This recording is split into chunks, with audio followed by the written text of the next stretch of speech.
नमस्कार, मैं पूजा। बिहार न्यूज में आपका स्वागत है। खबरों की ओर बढ़ने से पहले एक नजर आज की सुर्खियों पर। बिहार में बनेगी विशेष सशस्त्र पुलिस की गोरखा वाहिनी। पटना में 30 एकड़ पर स्थायी प्रशिक्षण केंद्र का होगा निर्माण। 40 एकड़ से अधिक का होगा निवेश। अब वंदे भारत एक्सप्रेस में मिलेगा बिहार के पारंपरिक व्यंजन। चंपारण पनीर और चंपारण चिकन विशेष मेन्यू में होंगे शामिल। रेलवे का उद्देश्य यात्रियों को स्वादिष्ट और सांस्कृतिक अनुभव देना। बिहार में अपराध स्थल पर त्वरित फॉरेंसिक जांच शुरू। मुख्यमंत्री नीतीश कुमार ने 34 मोबाइल फॉरेंसिक वाहनों को किया रवाना। अब अपराध स्थल पर तुरंत जुटेंगे सबूत। सरस मेला बना इको फ्रेंडली। पटना नगर निगम ने गांधी मैदान में आयोजित की जीरो वेस्ट इवेंट मेला। रिसाइकलिंग और प्रोसेसिंग के लिए भी है विशेष इंतजाम। ईशान किशन ने भारतीय टीम से बाहर रहने पर तोड़ी चुप्पी। सैयद मुश्ताक अली ट्रॉफी में झारखंड को पहली बार दिलाया खिताब।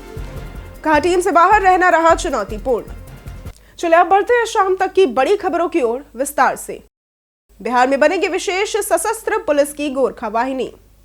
बिहार सरकार ने पुलिस व्यवस्था को मजबूत करने की दिशा में बड़ा कदम उठाया है। उप मुख्यमंत्री सम्राट चौधरी ने बताया कि बिहार विशेष सशस्त्र पुलिस एक गोरखा वाहिनी सह अतिरिक्त प्रशिक्षण केंद्र की स्थायी स्थापना को मंजूरी दी गई है और इसके लिए पटना के नौबतपुर अंचल के मौजा चर्रा में 30 एकड़ भूमि का अधिग्रहण किया जाएगा, जिस पर करीब 40.54 करोड़ रुपए खर्च होंगे। यह भूमि बेहटा सरमेरा 4 लेन से सटी है और यहाँ स्थायी भवन, आवास, परेड मैदान और प्रशासनिक ढांचा भी बनेगा, जिससे प्रशिक्षण, सुरक्षा व्यवस्था और पुलिसकर्मियों का मनोबल बढ़ेगा।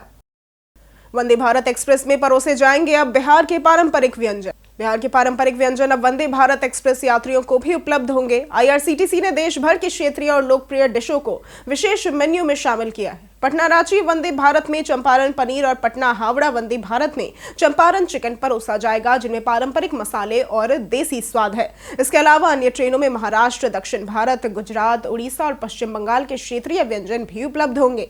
रेलवे अधिकारियों के अनुसार इस पहल का उद्देश्य यात्रियों को स्वादिष्ट भोजन का अनुभव देने के साथ साथ भारत की विविध सांस्कृतिक और पाक विरासत को भी साझा करना है। ओटा सिमरिया पुल से बिहार ने बनाया पुल निर्माण में रिकॉर्ड। बिहार ने पुल निर्माण के क्षेत्र में नया कीर्तिमान स्थापित किया है। पटना और बेगूसराय को जोड़ने वाला ओटा सिमरिया 6 लेन पुल देश का सबसे चौड़ा पुल है, जिसकी चौड़ाई 34 मीटर है। 22 अगस्त को प्रधानमंत्री नरेंद्र मोदी और मुख्यमंत्री नीतीश कुमार ने इसका उद्घाटन किया था। 1871 करोड़ की लागत से बने इस पुल से गंगा के नीचे मालवाहक जहाजों का संचालन भी संभव होगा। पुल बनने से उत्तर और दक्षिण बिहार के बीच दूरी करीब 100 किलोमीटर कम हुई है, जिससे समय, ईंधन और परिवहन लागत में भारी कमी आई है। ये पुल बिहार की आर्थिक और आधारभूत संरचना को नई मजबूती देता है। बिहार में होंगे वाटर स्पोर्ट्स विकसित, मध्य प्रदेश करेगा सहयोग। बिहार में वाटर स्पोर्ट्स जल्द विकसित होगा और उसमें मध्य प्रदेश का सहयोग भी रहेगा। खेल मंत्री श्री RC सिंह ने मध्य प्रदेश के मुख्यमंत्री डॉक्टर मोहन यादव से मुलाकात कर वाटर स्पोर्ट्स अकादमी के विकास और प्रशिक्षण की योजना पर चर्चा की। भारतीय कैनोइंग एंड कयाकिंग फेडरेशन अगले 2 वर्षों तक अकादमी का संचालन करेगा और बिहार के ट्रेनरों को विश्व स्तरीय ट्रेनिंग देगा। मध्य प्रदेश की विभिन्न खेल अकादमियों में बिहार के खिलाड़ियों के लिए 20% तक स्थान आरक्षित होगा और इसके अलावा बिहार की खेल प्रतिभा खोज योजना यानी कि मशाल मध्य प्रदेश में भी लागू की जाएगी। दोनों राज्य खेल विकास और प्रशिक्षकों के आदान प्रदान पर सहमत हुए हैं। गांधी मैदान में सरस मेला बना जीरो वेस्ट इवेंट। गांधी मैदान में लगे सरस मेला को पटना नगर निगम ने जीरो वेस्ट इवेंट मेला बनाया है। मेले में उत्पन्न सूखे कचरे जैसे कि प्लास्टिक, कागज और पैकेजिंग सामग्री के लिए विशेष टीमें तैनात की गई हैं, जो नियमित रूप से कचरा एकत्र कर रिसाइकलिंग के लिए भेजती है। गीले कचरे के लिए मेला परिसर में प्रोसेसिंग प्लांट भी लगाया गया है, जिससे ऑर्गेनिक कचरे का इको फ्रेंडली निपटाना हो सकता है। मेले में कचरे का सेग्रीगेशन और डिस्पोजल सुनिश्चित किया गया है। दुकानदारों और नागरिकों को स्वच्छता के प्रति जागरूक किया जा रहा है और इसके साथ ही डस्टबिन, पिंक टॉयलेट और पेयजल की भी व्यवस्था की गई है। मोबाइल फॉरेंसिक वाहनों से अपराध स्थल पर तुरंत जुटेंगे सबूत। बिहार में अपराधियों पर अब तकनीक का सख्त शिकंजा कसने जा रहा है। मुख्यमंत्री नीतीश कुमार ने 34 चलंत फॉरेंसिक वाहनों को हरी झंडी दिखाकर रवाना किया और इन हाईटेक मोबाइल फॉरेंसिक टीमों के पहुंचते ही वारदात स्थल पर बाल, फिंगरप्रिंट, हथियार और डिजिटल डेटा जैसे अहम सबूत मौके पर ही वैज्ञानिक तरीके से जुटाए जाएंगे। इससे जांच में देरी खत्म होगी और केस मजबूत होंगे। सरकार का कहना है कि त्वरित फॉरेंसिक जांच से आरोप पत्र समय पर दाखिल होंगे, दोषियों को सजा दिलाने में आसानी होगी और कानून व्यवस्था और प्रभावी बनेगी। पटना की 19 मुख्य सड़कें बनी प्रधान मुख्य सड़क। पटना में किराए पर घर और दुकान लेना अब महंगा होगा। नगर निगम ने शहर की सड़कों का नया वर्गीकरण किया है, जिसमें 19 मुख्य सड़कों को प्रधान मुख्य सड़क में अपग्रेड किया गया है। बता दें कि इसके कारण जमीन का मार्केट रेट बढ़ेगा और होल्डिंग टैक्स में भी वृद्धि होगी। अब कुल 43 सड़कों को प्रधान मुख्य सड़क और 69 सड़कों को मुख्य सड़क की श्रेणी में रखा गया है। 40 फुट से चौड़ी सड़कें प्रधान मुख्य सड़क मानी जाएंगी और नगर निगम हर 5 साल में सड़कों के वर्गीकरण की समीक्षा करेगा, जिससे आवासीय और व्यावसायिक प्रतिष्ठानों पर टैक्स का असर पड़ेगा। 43 साल बाद पटना में होगी नदिया के पार का पुनः प्रदर्शन। बिहार में 1982 की बहुचर्चित फिल्म नदिया के पार का विशेष प्रदर्शन किया जाएगा, जो भोजपुरी सिनेमा को पहचान दिलाने वाली फिल्म मानी जाती है। बिहार सरकार के कला संस्कृति एवं युवा विभाग के तहत बिहार राज्य फिल्म विकास एवं वित्त निगम लिमिटेड द्वारा आयोजित इस कार्यक्रम में film House of Variety, Regent Cinema, Gandhi Maidan, Patna में दिखाई जाएगी। फिल्म के प्रदर्शन के साथ बिहार की क्षेत्रीय भाषाओं की फिल्में, अपनी जड़ों से जुड़ाव विषय पर परिचर्चा भी होगी। गोविंद मुनीस द्वारा निर्देशित और ताराचंद बड़जात्या द्वारा निर्मित यह फिल्म आज भी भोजपुरी संस्कृति और लोक संगीत की याद दिलाती है। नए साल के जश्न से पहले बिहार में शराब तस्करी पर हुई सख्ती। बिहार में नए साल के जश्न और पार्टियों को लेकर शराब माफिया फिर सक्रिय हो गए हैं। अवैध शराब की खेप को पुआल, भूसा, आलू और अन्य सामानों में छिपाकर लाने की कोशिशें बढ़ गई हैं। पुलिस मुख्यालय ने इसे गंभीरता से लेते हुए सभी जिलों में सख्ती बढ़ा दी है और हॉटस्पॉट चिन्हित कर वाहनों की सघन जांच के निर्देश दिए गए हैं। हाल के दिनों में भूसा लदे ट्रक और पिकअप वैन से बड़ी मात्रा में शराब पकड़ी गई और नए साल में नकली शराब की संभावना को देखते हुए सतर्कता बढ़ा दी गई है। बच्चों द्वारा तैयार 130 सवालों पर पीएम मोदी करेंगे चर्चा। प्रधानमंत्री नरेंद्र मोदी नए साल में स्कूली बच्चों के साथ परीक्षा पर चर्चा कार्यक्रम के 9वें संस्करण में संवाद करेंगे। इस संवाद के लिए बच्चों द्वारा तैयार किए गए सवालों में से 130 सवाल राज्य शिक्षा शोध एवं प्रशिक्षण परिषद द्वारा चुने जाएंगे और राष्ट्रीय शैक्षिक अनुसंधान परिषद यानी कि एनसीईआरटी को भेजे जाएंगे। प्रतियोगिता पोर्टल के माध्यम से ऑनलाइन चल रही है, जिसमें 6ठी से 12वीं कक्षा के बच्चे, शिक्षक और अभिभावक भाग ले सकते हैं। चयनित प्रतिभागियों को प्रमाण पत्र दिए जाएंगे। राज्य शिक्षा सचिव ने सभी जिलों में जिला शिक्षा पदाधिकारियों को कार्यक्रम संचालन के नए निर्देश दिए हैं। आरडी हाइट्स फ्लैटों के निबंधन पर बिहार रेरा ने लगाया रोक। Bihar real estate regulatory authority यानी कि रेरा ने दानापुर की आवासीय परियोजना आरडी हाइट्स के बुक किए गए फ्लैटों के निबंधन पर रोक लगा दी है।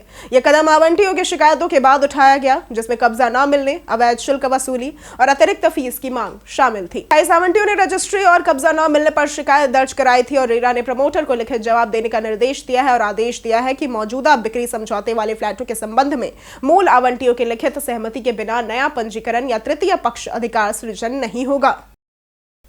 बिहार डीजीपी ने पुलिस कर्मियों की सोशल मीडिया रील बनाने पर लगाई रोक।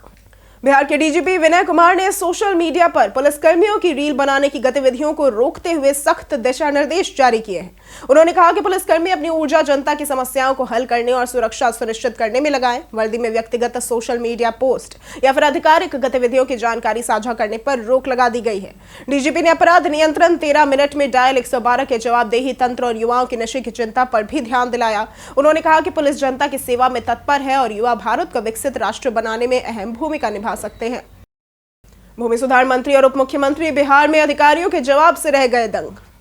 बिहार में जमीन के फर्जी कागजात के मामलों को लेकर अधिकारियों का जवाब सुनकर उप मुख्यमंत्री और भूमि सुधार मंत्री विजय कुमार सिन्हा दंग रह गए। हाल ही में आयोजित भूमि सुधार जनकल्याण वर्कशॉप में एडीएम, डीसीएलआर और अंचल अधिकारी जैसे उच्च अधिकारी सवालों के जवाब नहीं दे पाए। शाहपुर अंचल अधिकारी ने कहा कि वे अभी ट्रेनी हैं और जानकारी नहीं है, जबकि सोनवर्षा अंचल अधिकारी ने लंबित राजस्व मामलों पर अज्ञानता जताई। उप मुख्यमंत्री ने सभी अधिकारियों को सख्त निर्देश दिए कि शिकायतों का त्वरित समाधान हो और पुलिस मदद न मिलने पर डीजीपी को लिखित रिपोर्ट भेजी जाए। 100 दिन की कार्य योजना के तहत भूमि सुधार जनकल्याण संवाद आयोजित होंगे और घूसखोर अधिकारियों पर कार्रवाई तेज होगी। बिहार में रिश्वत लेते जिला कल्याण पदाधिकारी रंगे हाथों गिरफ्तार। बिहार में निगरानी अन्वेषण ब्यूरो ने बड़ी कार्रवाई करते हुए जिला कल्याण पदाधिकारी मनोज कुमार अग्रवाल और उनके कार्यालय के नाजिर जीवेंद्र कुमार सिंह को रंगे हाथ गिरफ्तार किया। दोनों को कार्यालय परिसर से 1800 रुपए रिश्वत लेते हुए पकड़ा गया। शिकायत बछवाड़ा निवासी मुकेश राम ने की थी, जिसमें आरोप था कि बिल भुगतान के एवज में रिश्वत की मांग की जा रही थी। शिकायत सत्यापित होने पर डीएसपी शिव कुमार शाह के नेतृत्व में धवादाल का गठन किया गया। गुरुवार की देर शाम कार्रवाई की गई और दोनों से परिसदन में पूछताछ की जा रही है। इस कार्रवाई से विभाग में हड़कंप मच गया है। ईशान किशन ने भारतीय टीम से बाहर रहने पर तोड़ी चिप्पी। सैयद मुश्ताक अली ट्रॉफी के फाइनल में झारखंड की कप्तानी करते हुए ईशान किशन ने 49 गेंदों में 101 रन बनाकर टीम को पहली बार खिताब दिलाया। हरियाणा को 69 रन से हराकर किशन ने तूफानी पारी खेली। भारतीय टीम से लंबे समय से बाहर रहने पर किशन ने कहा कि बुरा लगा क्योंकि मैं बेहतर कर रहा था।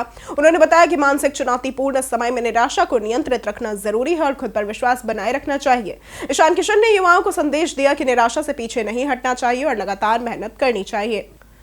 बीते दिन हमारे द्वारा पूछे गए सवाल का जवाब आप लोगों में से बहुत लोगों ने हमारे कमेंट सेक्शन में लिख कर दिया है। जिन्होंने हमारे द्वारा पूछे गए सवाल का जवाब दिया है उनके नाम हैं लक्ष्मी मेहता, राम बाबू दास, राकेश मिश्रा, अनवर करीम खान, रवि मोहन वर्मा, राजेश मांझी, राजकिशोर महतो, कुणाल राज, कालेश्वर राय, कुश कुमार, रामशंकर सिंह, रंजीत मिश्रा, रंजीत यादव, प्रमिला कुमारी, दीपक कुमार, अमर उपाध्याय, अमरजीत यादव, सुनील प्रसाद, विजय कुमार, नरेंद्र कुमार और राहुल कुमार।